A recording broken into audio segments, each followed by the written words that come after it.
On today's show, we explore what Chinatown has to offer, and we learn how to get crafty this holiday season. Don't go anywhere, you're watching Spotlight.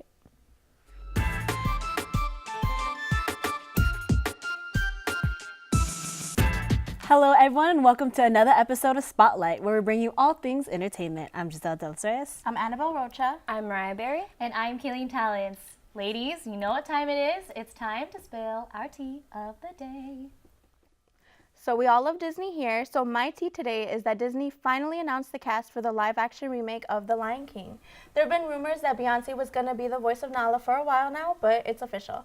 The Lion King is my all-time favorite movie, and here's a little picture to show you guys how long I've been obsessed.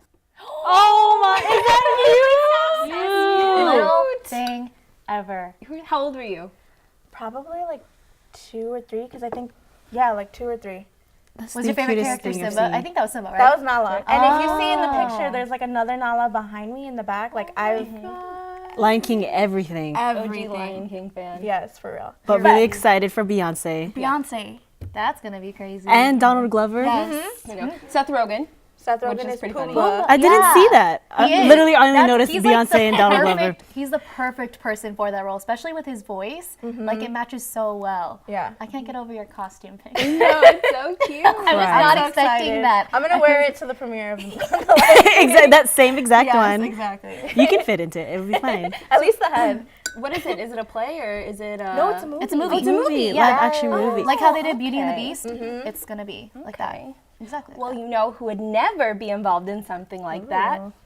Taylor Swift. Oh. She was recently criticized by the American Civil Liberties Union for sending a cease and desist letter to pop front editor Megan Herning. The culture and politics blogger wrote a post titled, "Swiftly to the Alt-Right, Taylor subtly gets the lowercase KKK in formation."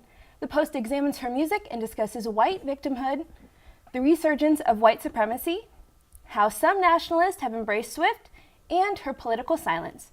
The post ends by calling on Swift to denounce white supremacy. A month after it was posted, Herning received a letter from Swift and her attorney threatening legal action if the post was not removed and retracted. The ACLU said that such intimidation tactics like these are unacceptable, and Swift and her team have until November 13th to proceed with legal actions. So why do you think Swift got so hot and bothered by that post? Wait, so are they basically calling her like the Donald Trump of music? Or like I mean, I guess so, yeah. Because I'm like, what? Wild. It connects her to, I don't know, white nationalists saying that they're really involved and interested in her music. Like, she is the champion for, like, them. But, I mean, I don't know. The tea is hot. The tea is hot. What? I never even heard of that. I never heard of that either. Well, you know, she has been silent in a lot of political things. Like Katy Perry, Miley Cyrus, a lot of white pop feminists have said they were for Hillary or at least said something political. And Did she not she's say been anything? silent. Nothing at all. Did not know that. The tea was too hot for y'all. She's going through some phase right now. I don't know what it is, but it seems like Do you think that it was too much for her to actually call it out? Because I had never heard of Pop Front, so, No, I haven't either. and I wouldn't have known about the article, which I actually read. never so heard anything of that. I want to read it now. I'll link it to you. Send it to all of us. All right. Well, another Disney-related thing. Louis Carvalho, the voice of Disney's very own Moana, is reprising her role in the movie Moana, but this time it's going to be the Hawaiian language version. She announced on her Instagram how there will be a casting process for this upcoming film. Yeah. I love I'm here for it. Yeah, I so, love her. You know, it's going to be something different because that's where she came from. That's her culture, so it's going to be new. Would And that I'm be like excited. in theaters?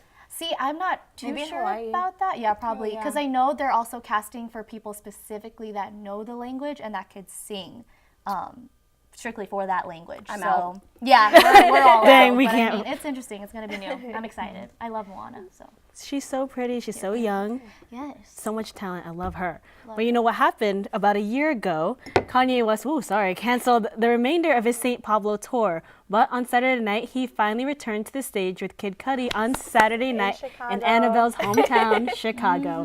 Rumors have been going around that there might be a joint project between the two. So how do you guys feel about that? Here for it. Here for it. Well, they were supposed to be working on something together before, and then Yeah. they got into like I don't know, an argument or whatever. that whole thing. And so I guess it got canceled, but I'm here for It's it. two really talented people. I went to that tour, so I'm glad it's back on. It was Same. good. It You was were so- there? Mhm. What? You guys didn't know each other. You guys were yet. together, I but not, didn't. you guys were together, but I not was together. like- But I'm here for anything Kanye. Yes. I was like, that's your man It is and mine. your hometown. So gotta be on the lookout for that if it's true. So hopefully. So when is it I'll coming listen. back? Or when is it? I don't think it's not his tour. It's just his first time appearing since last year Since it happened. Okay, got it. because he was just He was gone. he was gone. He was doing in his tours. He was just talking and talking instead of actually singing or Yeah. rapping. So Especially after that incident that happened with Kim. In I think it was in in Oh, Paris, Yeah, that one. I I don't forgot know. about that. That was a year ago. Really? Wow. Yeah, no, they really took some time off to get like their family life together. That's Yeah. Good for them though. With their little babies, two babies now. good. Now gonna be 3. All right. Forgot about that. I'm still looking to be the nanny if you need one. So Shout out. Mariah the nanny. But also, do you guys remember our little girls' day together, exploring the city? yes, we went to Chinatown to eat at a local Korean barbecue place. Check it out. So we are finally here at Tofu Hut. And this is Annabelle's first time. So let's see her thoughts. We have bulgogi. Right over here, it's more like a sweet meat. Over there's brisket. What's that one over there? That's pork belly. Pork belly. I was gonna say bacon. Yes. Annabelle, go ahead and try the fish cake. Oh wait, I can't use chopsticks. What? It's good, right? What is it? It's a fish cake. And this is like a pancake. All right, let's put some meat on the grill. Yes. I need a fork. So far, so good. Haley's hard at work. What are you making? Brisket. Annabelle, let me ask you. What are your thoughts on bulgogi? It's so good. Yeah? I could have just eaten that. Yeah.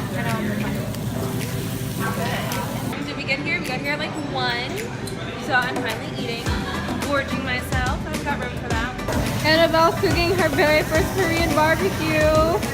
She's such an expert. Make sure mine is fully cooked, okay? Denise, how was it? Super good. We still have one left. We still have the short ribs left. So why not? Is the question. It's all you can eat. So we're gonna eat all we can. So cool. I don't know how we're gonna make that other plate. But we're gonna do it with our hands. Oh, and then we're gonna get dessert afterwards too. So we are doing the short ribs, and I'm just pinning it up so that it cooks faster. I get to wear my turtle and this. So we just finished eating. As you can tell, we're all on our way to a food coma. I want a nap. I want to take a nap. I want to sleep. Annabelle, what'd you think? Here for it or not here for it? Here for it, 100%, but it was too much. Like, I just want to go to sleep.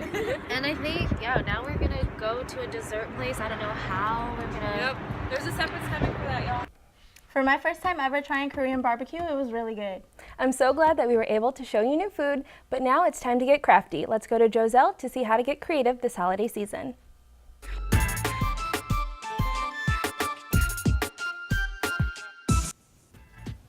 I'm with May Schmidt, the craft maker, and she is going to show us how to heat emboss. Thank you for being with us today. You're very welcome. So what are we gonna do just to get started?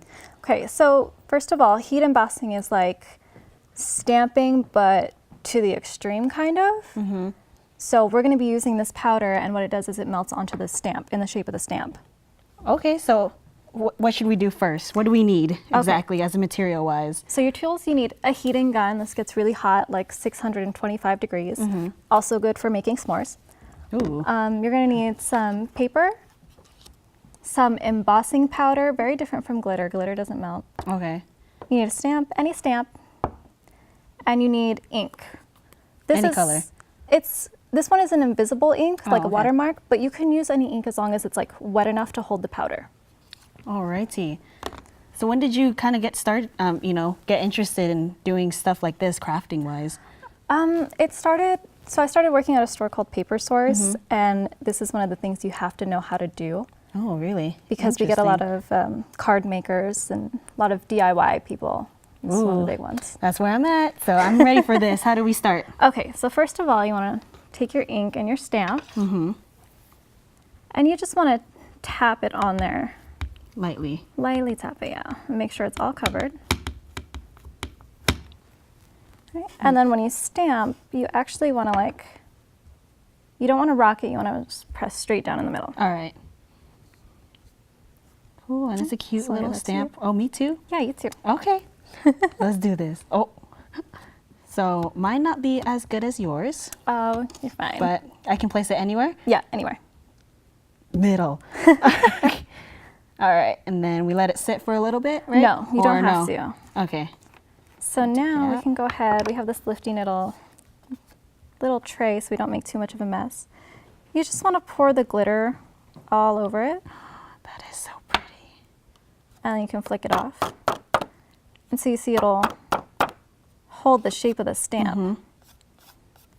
Nice. Go ahead. So what kind of occasions would these be good for? For like cards? And Definitely for cards. We've also actually tried it on like leather-bound notebooks and done like monograms and initials and stuff.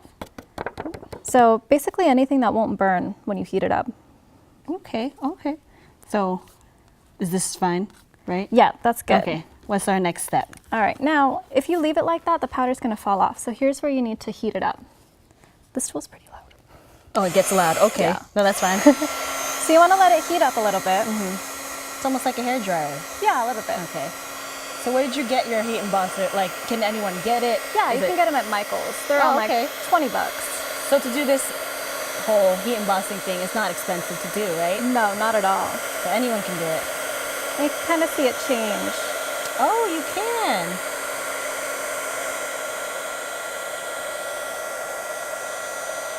How long of a process does this usually take?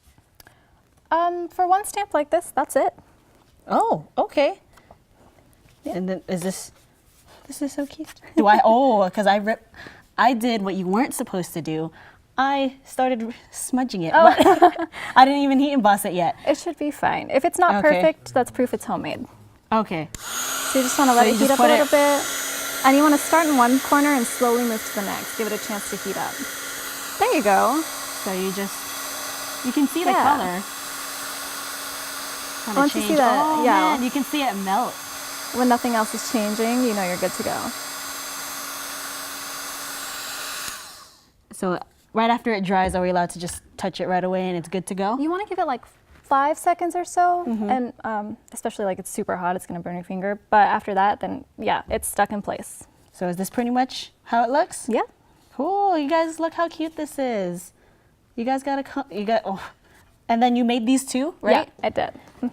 So you got occasions for Denise, for our producer over here, Christmas cards, and then we have one with another name on it, which I love it. Look how cute this is, guys. That's crazy. That happens just from this. Yeah, it does. That's pretty wild. This is so And you cute. made this with the same. I did, yeah, the top part. So especially with Christmas coming up, it's perfect Yeah. to learn this. So now thank you for teaching us. You're welcome. But fortunately, that's all that we have for today. But thank you for watching. If you want to keep up with us, be sure to follow us on social media at Spotlight UNLV. Also, don't forget to hashtag TOTD to submit your tea of the day for us to talk about next week. Until then, we will see you next time here on Spotlight.